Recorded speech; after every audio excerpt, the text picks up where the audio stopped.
Hey everybody, welcome back. Thank you for clicking this video. So, I want to kind of talk today about the timeline of being with someone with, sit down, pancreatic cancer. I got a few messages about people asking, like symptoms and sort of how everything happened.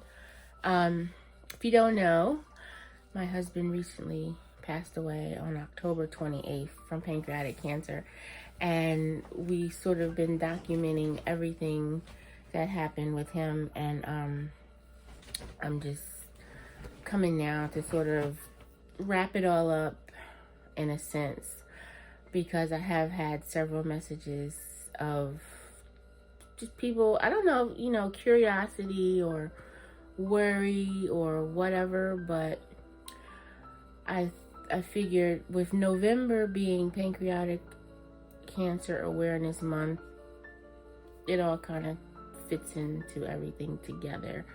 And I don't mind sharing a little bit because it could possibly help somebody else.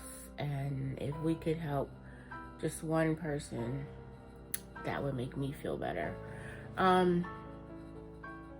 It's pretty tough to talk about, but it is still so fresh and raw that I think I can give you honesty, because I believe that that's the best way to go. Pancreatic cancer is definitely one of the toughest ones out there, with, I believe, the lowest survival rate. There's like a 5% survival rate past 5 years of even having been diagnosed with pancreatic cancer. And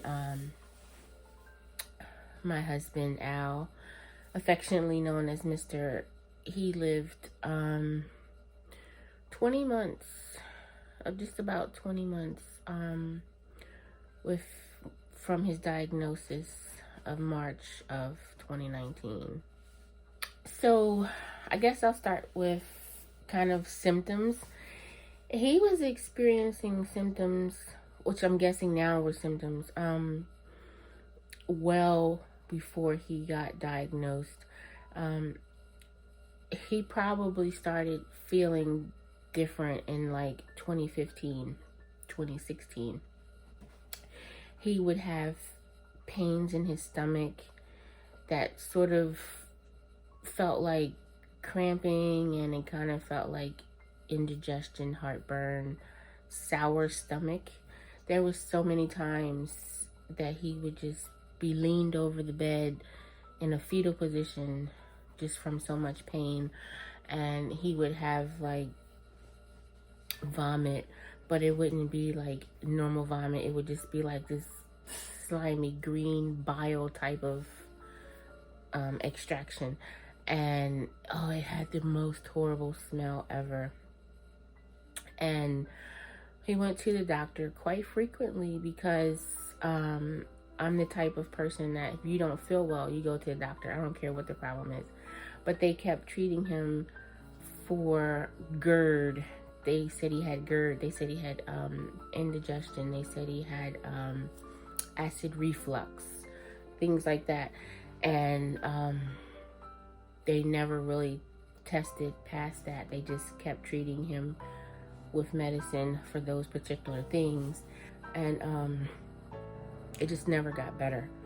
And he even at one point had gotten a endoscopy in 2017. Excuse me.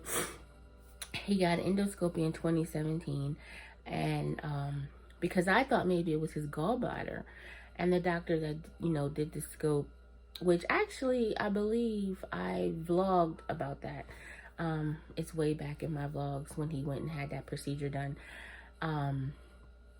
Because I remember he came out of the anesthesia so loopy and talking funny and everything, and I was teasing him about that. But They said everything was fine. They said there was, they noticed a little lining or something in the stomach area, but it was nothing to be concerned with. I have to go back and look at that vlog and see what he said. But, so we, okay, we're fine, keep on going about our life. But it was the same thing over and over and over. He would just have the pain and the pain and the pain. And it just got to the point where it was just getting really bad. And I remember when he went to the hospital the first time, it was in February of 2019. We went to the doctor. He went to the doctor, and I was like, I went with him, and then I told the doctor, I was like, I think it might be his gallbladder or something, because everything that he's telling me is the same symptoms that I was sort of having when I had gallbladder issues, and I ended up having to get my gallbladder out. And the doctor said, oh no, it can't be that. If it was that, his pain would be somewhere else, blah, blah, blah. So gave him another prescription. We left. The next day, he just felt so bad. And I was like, we need to go to the hospital. Like, forget it. So we went to the hospital, and then they started doing ultrasounds and things like that, CAT scans. And that's when they discovered that they was like, oh, he has a porcelain gallbladder. And I immediately got so mad, because if you know me, I am such a face thrower backer. I'm like, I told that doctor, they don't listen to me. And so then they also said that they noticed they thought he had pancreatitis. They was like, oh, his pancreas is inflamed. And so then he ended up spending a week in the hospital. And that's when I started documenting and vlogging what was going on, because he was in the hospital for 7 days. And they still wasn't, they was just like, oh, it's pancreatitis. You just have to not eat and let your pancreas calm down. And there you have it.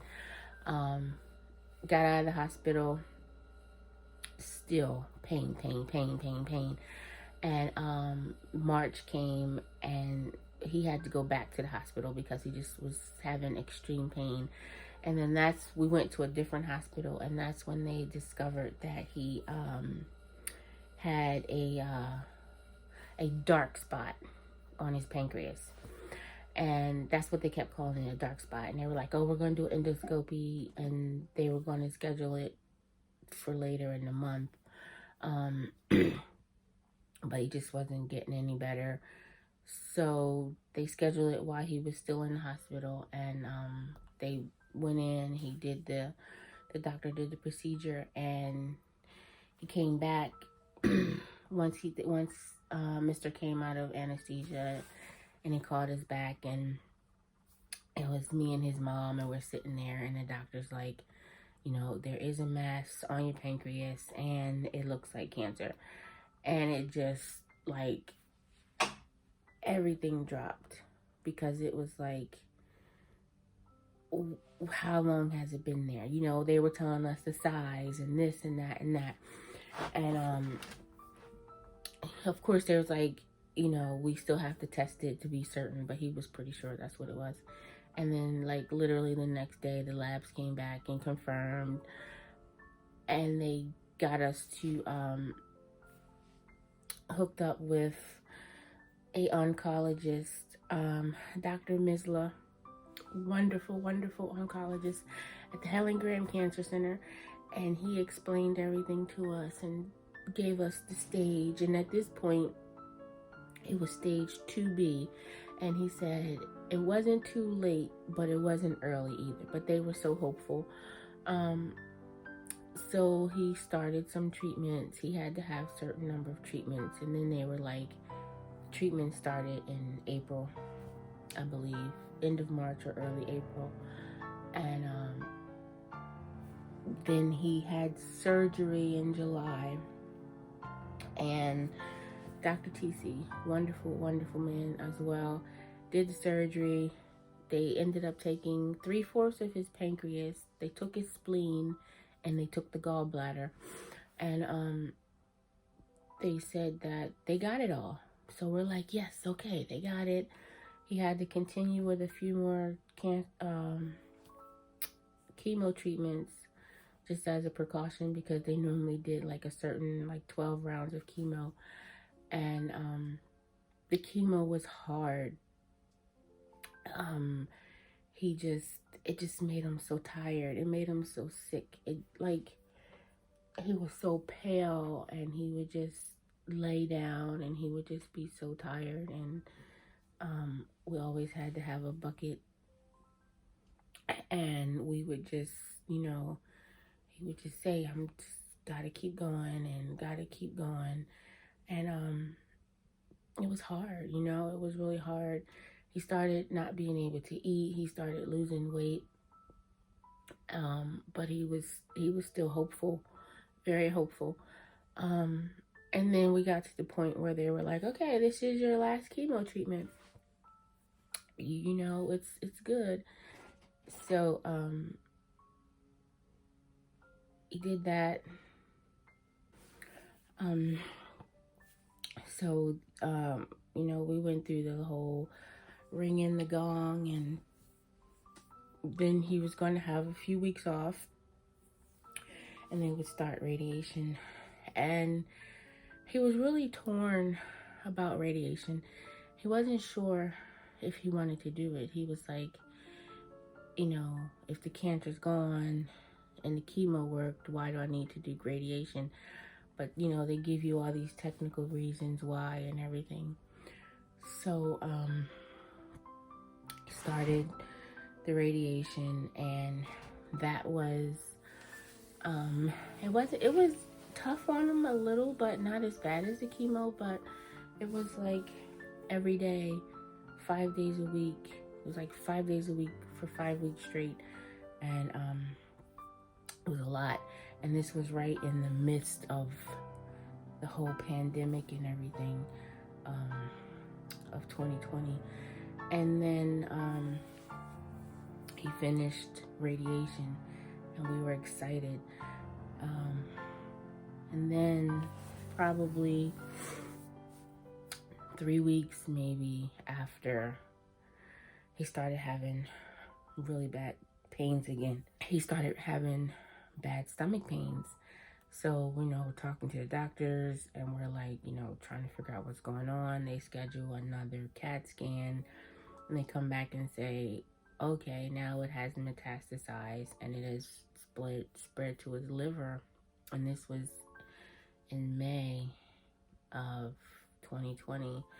And it just completely blew our world. We just knew that we were in a different space. We knew we were, you know, we were in that 5%. We were going to make it.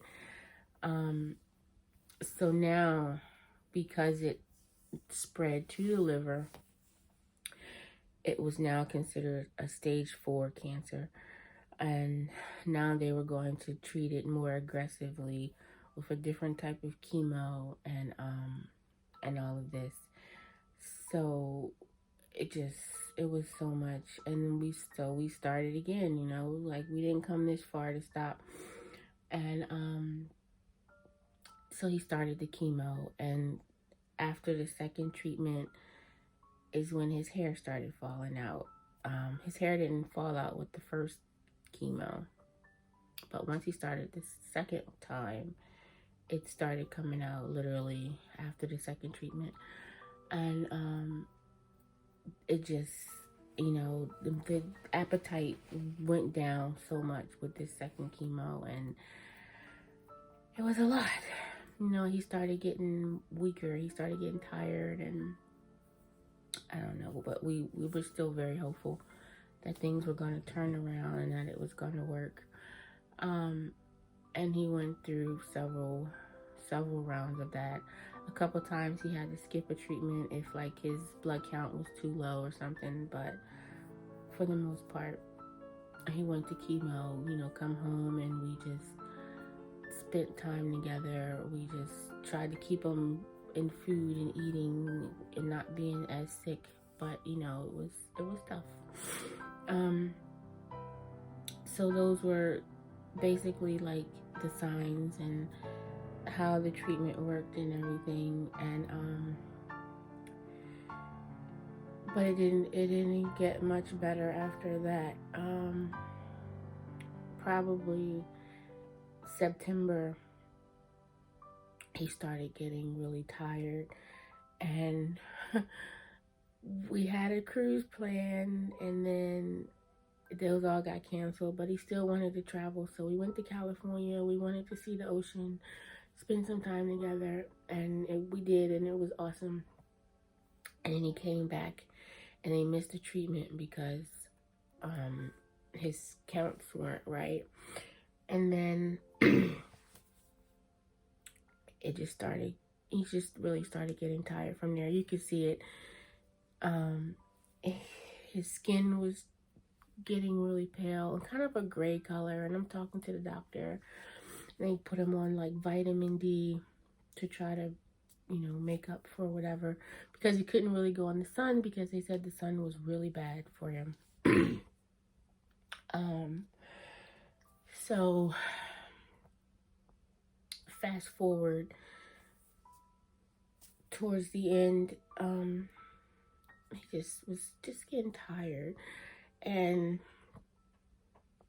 when we went to the doctor that last time, he was back in the hospital. I'll go back a little bit. He was in the hospital, and for a few days, and he got out, and then he had to go back in, which you guys have seen those vlogs. So we was there, and he got a kidney infection, and that just messed up. His organs were, this is what I know now, that his organs were starting to shut down. We didn't know that that's what was going on. And the last time that he went to the hospital, when he came home, he was just really tired. And somebody said to me, like, I saw him, in the vlog, and then it was done. It was like, yeah. He came home, and he was home for about 2 weeks, and then he went back to get his treatment, and his blood pressure was really low, and they said that there was nothing left that they could do as far as the cancer treatments, because at this point they had already, when he was in the hospital, they did another CAT scan, and they learned that another mass had grown. They were getting bigger. The chemo wasn't working, and they had exhausted all of the chemo that they could do.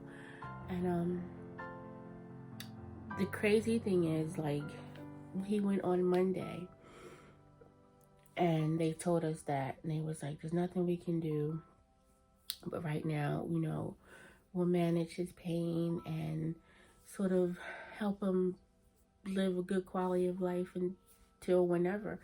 And I'm like, well, what does that mean? How long is that supposed to take? And they're like, we don't know. It could be 3 weeks. It could be 3 years. Nobody knows.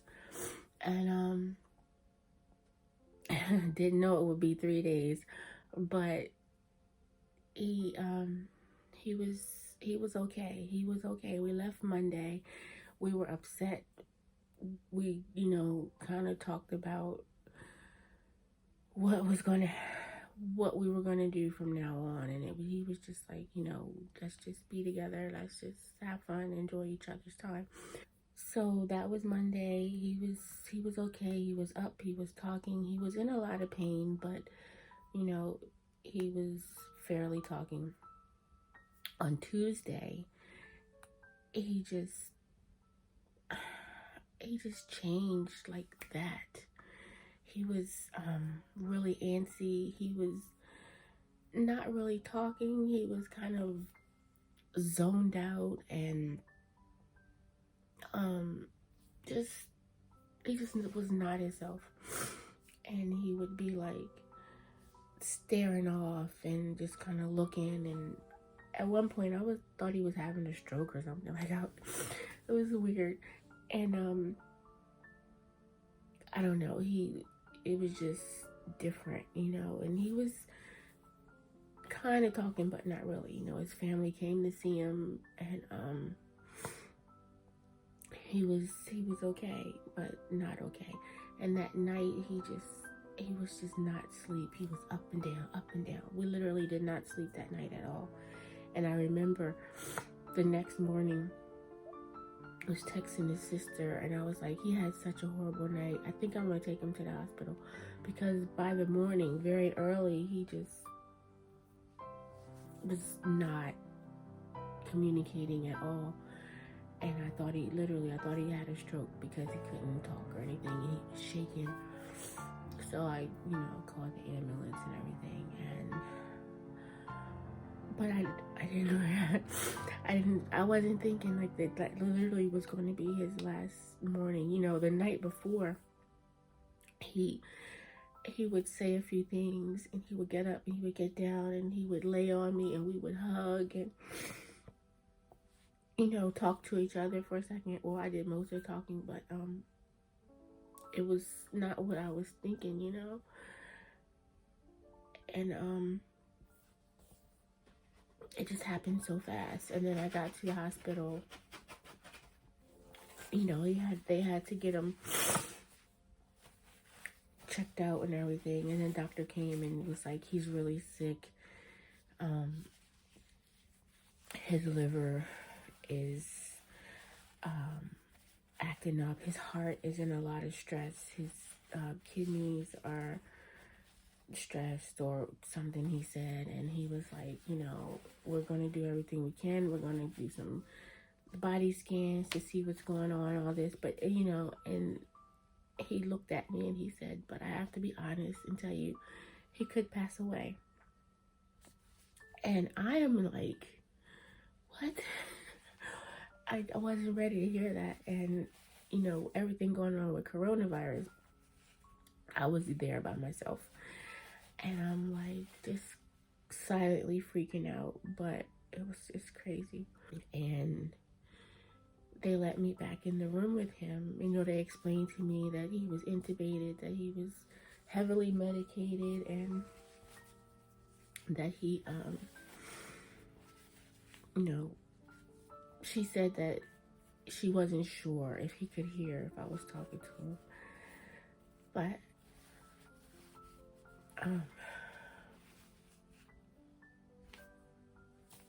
when I walked in the room,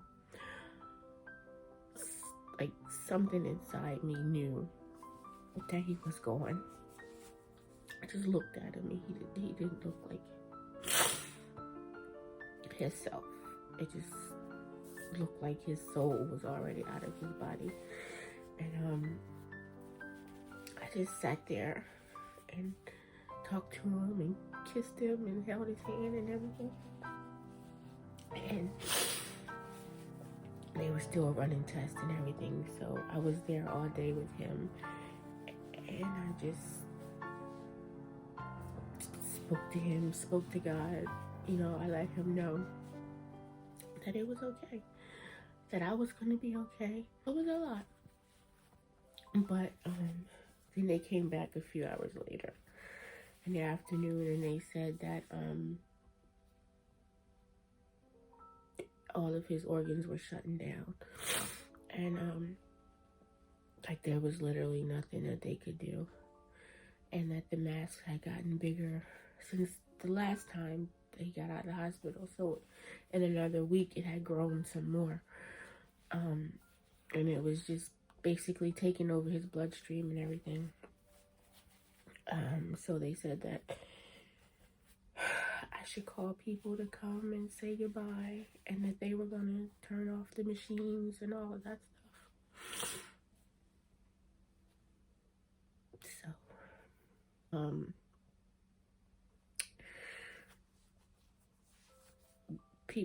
like his family, his sisters and brothers came, and my mom and his aunt and Kisha and Jennifer and Sean, and we all just said goodbye.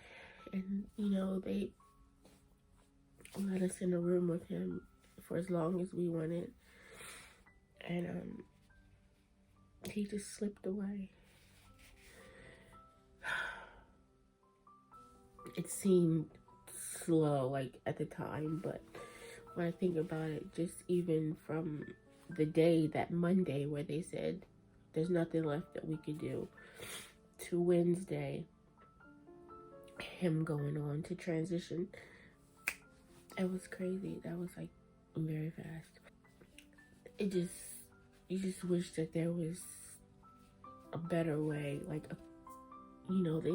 they spend so much money on research and research and research, and it's like, why can't we find a cure for cancer? Like, why can there be so many things out there in this world, but they can't figure out how to stop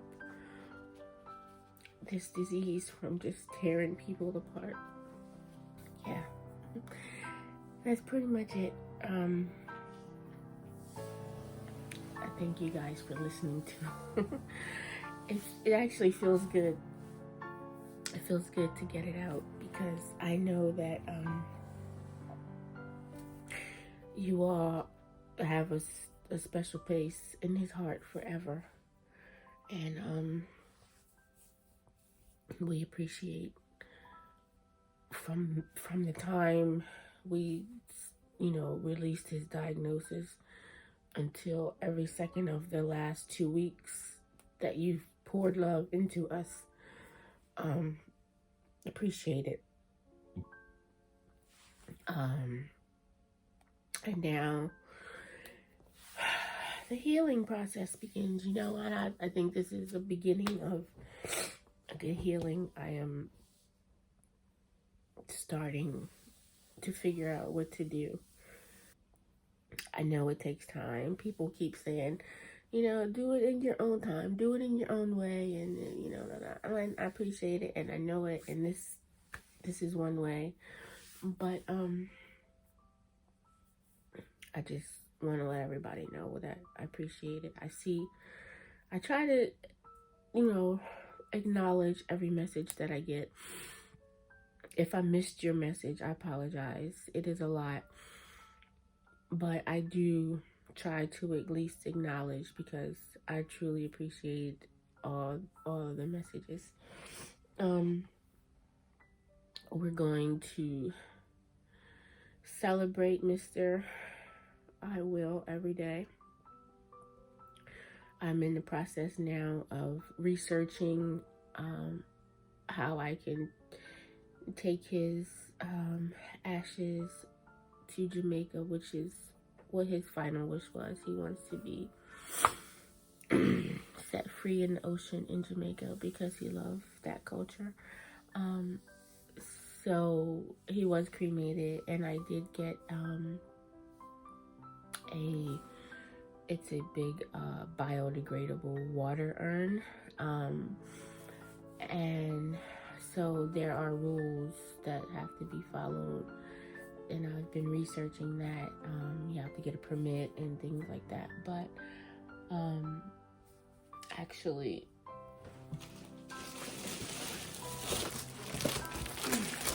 it's pretty big. This is it, and I'm not sure. I have to find a safe place for him until May. That's his birthday month, and we're going to go to Jamaica, and we're going to honor his final wishes. I did keep this little urn behind me. It's a little keepsake, and some of his ashes are in there for me to keep. So I just have them up there right now. And I have like a picture that somebody gave me, and a candle, and this shadow box my sister made for me. So that's what's happening with that. Pancreatic cancer is tough, it's hard, and I pray that nobody else is affected by this. There's so many people out there who has messaged me about a family member or a friend who died of cancer, and you guys are so amazing. My time to heal is gonna take however long it's gonna take, but I'm grateful for an outlet like this where I know that there are other people who care about us and who cared about Mr. And I just want to thank you. Rest in peace to Alex Trebek, who, that was when he passed away the other day. That literally hit me hard because him and my husband were diagnosed like a week apart with pancreatic cancer. Like March 2019, they both within like a week got diagnosed, and now within 2 weeks they both passed away. It's crazy. Like the time frame is exactly the same, you know, and it's like, what? It's crazy. And I hope it stops soon. All right, I feel like I'm rambling now, so I'm not gonna hold you guys up. I want to apologize if this made anybody sad. And I know y'all tell me it's okay to cry and y'all don't care, but we're gonna get back to our happy. We're slowly getting there. But you know, thank you so much. Thank you, thank you, thank you. Thank you for watching. Thank you for supporting. Thank you for the wonderful cards that I received to my P.O. box. Mika Miller, thank you. If you made it this far in the video, I got your card today. Thank you so much. I will see you guys, and let's pray for your cure. Pray for a cure, because someone I love needed a cure. I saw a meme, a picture, and it said someone I love needed a cure. And it definitely did.